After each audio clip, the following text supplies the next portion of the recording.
It's that time again, dear listeners. As always, I thank you for your return and your patronage. For those of you joining our twisted channel of twisted tales, my name is Sebastian Knox. And here we explore the unexpected, the unexplained, and the malicious, as you will all learn once we continue our story. We last left off with our hero, if you could call him that, just waking up from a rest that was meant to stick. Yes, here you can see that the pirates of the Scourged Legion certainly hold some level of power over death itself. Some being the key word here, as even the undead can be killed again. Our very own undertakers are more than enough proof of that. Still, even among these predators of the night, Rolando stands above them. But let me not get ahead of myself. Now let us return to our tale, for we are about to peer into what became a very crimson night. At that point, it seemed as though the first victim of the carnage volunteered themselves simply by walking towards them, shining a lantern. It was a guard. Rolando couldn't be more pleased to see it was the same guard that had struck him earlier that day. He was working the night shift, too.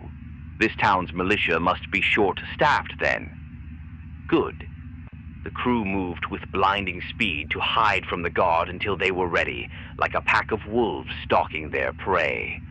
The guard was making his way to the town square, rifle loosely hanging over one shoulder and a lantern raised in the other.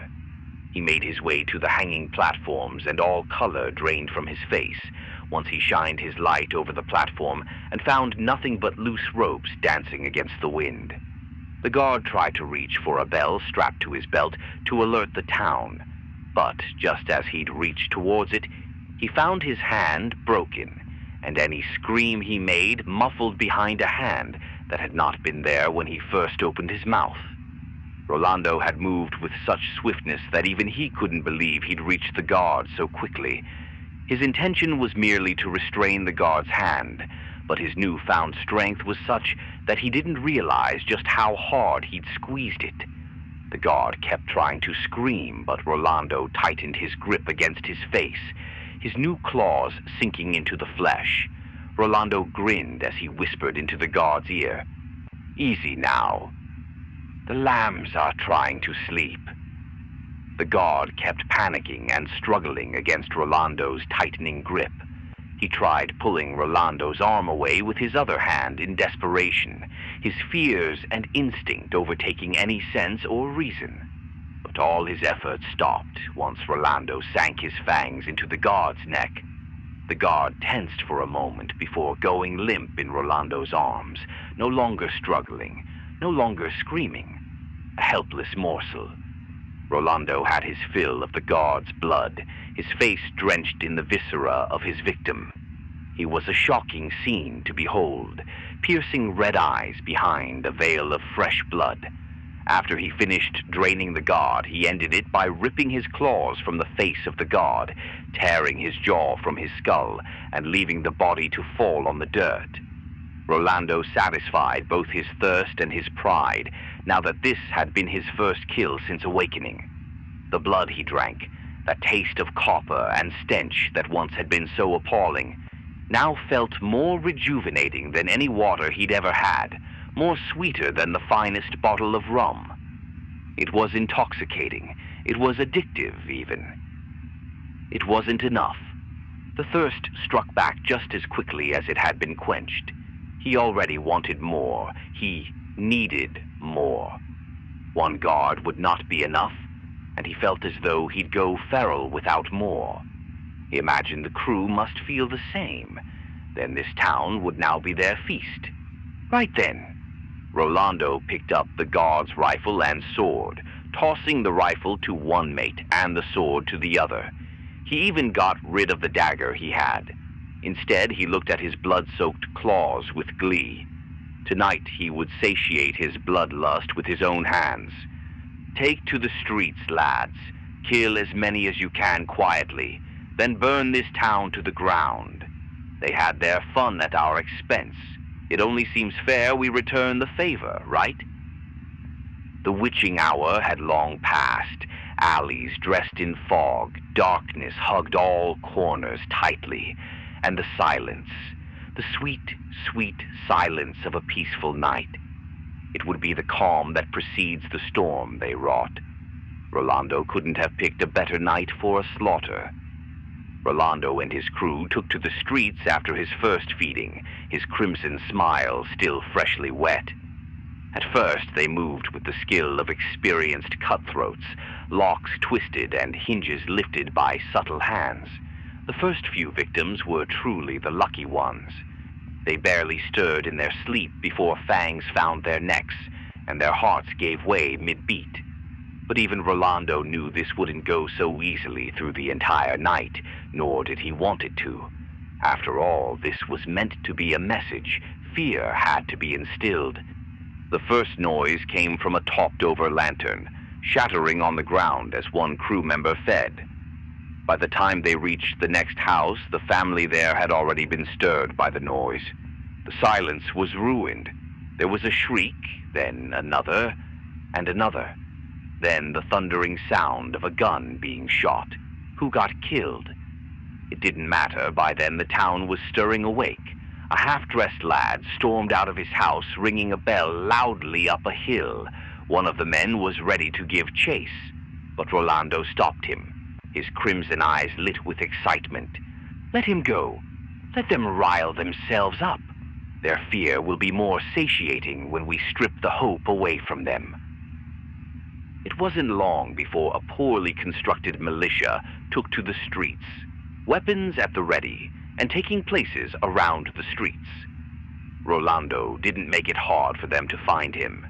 He strode up the road that led to the governor's villa with a handful of his men against misled would-be soldiers and members of the clergy. The way he greeted them was truly macabre, arms spread open, shining a wolfish grin while drenched to the elbows and neck in the blood of the townsfolk. How generous, Rolando cackled while he strode to the firing line. Our dinner comes to us now. Costa Bravia truly spares no expense. The soldiers readied their weapons with shaking hands. The cocking of their rifles did little to drown the voice of Rolando as he walked up to them. Gunpowder offered little comfort at the sight of such a beast, but neither Rolando nor his crew even flinched at the sight of their weapons. Oh? A show now, is it? Very well. Entertain me. Rolando closed his eyes and stood, arms spread and ready. The soldiers looked at one another for a moment before one of them pushed through the fear, shouting as he fired his gun. The shock was enough to rattle the rest of them into shooting as well. 1, 2, 3 dozen rifles and pistols went off, a cloud of smoke obscuring their vision for a moment. But even then, they could still see enough to lose all color on their skin. The smoke cleared, and there they were, tattered, stained with blood, pierced by their shots, but still standing, still laughing. Rolando took it all in for a moment, their fear, their dread. He could feel how all hope was lost within them, and he drank it in with almost as much satisfaction as he would their blood. Now you understand why your priest needs fire. Rolando charged their front line with his crew, his men roaring and cackling. It was a sight of madness and chaos. Those who still had enough courage to stand tried to draw their swords. Their efforts were in vain. More of the crew flanked from between the alleyways. They snuck around while Rolando made his display. The soldiers cowered and screamed. They pleaded for their lives as they were torn apart and slaughtered. Those screams were the crescendo to the chaos that Rolando has led to this point. He hoped the priest was listening, because this night would not end until Rolando filled a barrel with his blood. Rolando grabbed a lantern and tossed it into the window of a nearby home, setting it ablaze. Burn it all down, lads. Remind them why they should fear the seas. The The crew was all too eager to oblige. They had already fed on half the town by now. Why keep the rest waiting? The crew dispersed, no longer operating as a unit. With the militia gone, it was now an open banquet for all. And so they fed, they burned, no exceptions were made, no mercy was shown. Rolando stood at the heart of it all, taking in the sight of the town being put to the torch, much like the rest of their crew was, the screams that filled the night complementing the joy of his carnage. This would be his legacy. He was about to move toward the old chapel when something glimmered near the feet of one of the shooters. A robed figure with blood-stained vestments and a half-burned mask of iron. Rolando crouched beside the corpse, sniffing, feeling the scent of cold velas and something that called to him, something familiar and powerful. Around the body's neck, tangled in the remnants of cloth, was a trinket of iron with the face of Valeros carved into its surface, and at its center a perfect gem formed of vermilium. It was a crest of atonement. The chain was severed in half, many of the soul beads cracked from the violence of their owner's death. Rolando took it with curiosity, then clarity. He studied the beads, the way the dark violet shimmered when exposed to the firelight. The beads slowly vanished into dust, leaving only the crest in his hand. His smirk stretched slow and wide.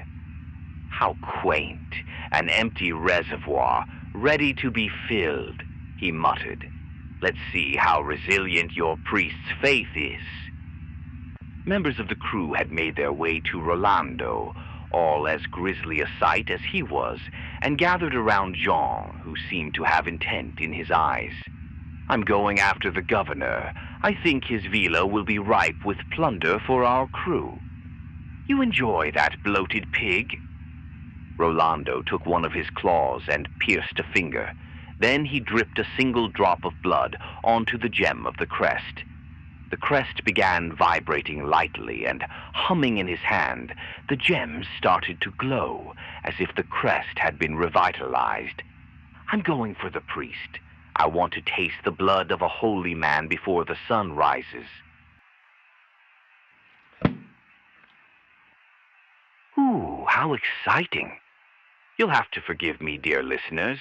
While I may not approve of Rolando's actions, I can't help but to take some level of personal satisfaction from the fall of a corrupted priest. Again, it is no secret that greedy faiths and corrupt beliefs are appalled in our prosperous city. But for me, I have some personal disagreements with the apostles of the Nightfall harvest, and whenever one is going to get what's coming to them, I can't deny that I take some level of satisfaction from their downfall. Though I must admit I am curious as to why Rolando would take such interest in such a feeble ornament. It was from a holy man, sure, but it was just iron. I can't imagine it must be worth a lot by itself. But I suppose we will find out when we return next week, won't we? Yes, I believe the conclusion to this tale will be rather gruesome. Already we know how the massacre of Costa Bravia occurred. Now we're just waiting to see how it ended. Until then, lock your doors, be wary of what lurks in the night, and remember the Undertakers and the Obsidian Directorate always protect. You are safe within these walls, dear listeners. Never forget. I will speak to you again when next we turn the page.